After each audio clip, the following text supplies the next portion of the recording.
తూనికలు కొలతల అధికారులు నిద్రపోతున్నారేమో. మొన్న పెట్రోల్ బంక్కి వెళ్ళి 1 లీటర్ పెట్రోల్ పోయితే 30 లీటరే వచ్చింది. మైలేజ్ చూసుకున్నాక ఇది నేను గమనించాను.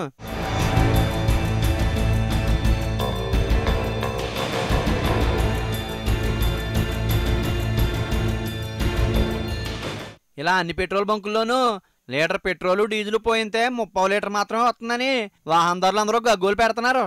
10 లీటర్ల పెట్రోల్ పోయితే 8 లీటర్లే వస్తుందంట. వామ్మో, ఇంత ఘోరమా?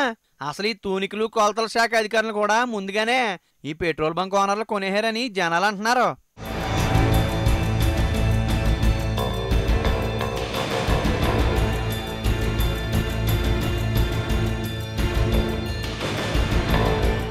అధికారులందరూ ఇప్పటికైనా నిద్ర లేవాలి. పెట్రోల్ బంకులో కూడా చాలా తెలివిగా చిప్పులు తయారు చేసి పెట్రోల్ తక్కువ వచ్చినా మీటర్ రీడింగ్ మాత్రం కరెక్ట్గా వచ్చేలాగా కొత్త రకం టెక్నాలజీ వాడుతున్నారు. రోజు ఇలా చిప్పులు మార్చి రీడింగ్లు మార్చి అక్రమంగా కోట్ల రూపాయలు సంపాదింతా వినియోగదారుల జేబులు గులసేస్తున్నారు. ఒకవేళ అధికారులు ఏమైనా పట్టుకున్నా వెంటనే ప్రభుత్వంలోని పెద్ద తలకాయలతో పైరవీ చేయించుకుని తప్పించుకుంటున్నారు. నాలాంటి సామాన్యులు మాత్రం పీక్కు తింటున్నారు. అలాగే కొన్ని పెట్రోల్ బంకులోళ్ళు నకిలీ ఆయిల్ కలుపుతున్నారంట. ఇలా 1 కాదు 2 కాదు, పెట్రోల్ బంకులోళ్ళు చేస్తున్న మోసాల గురించి చెప్పుకుంటే శాంతాడంత అవుద్ది.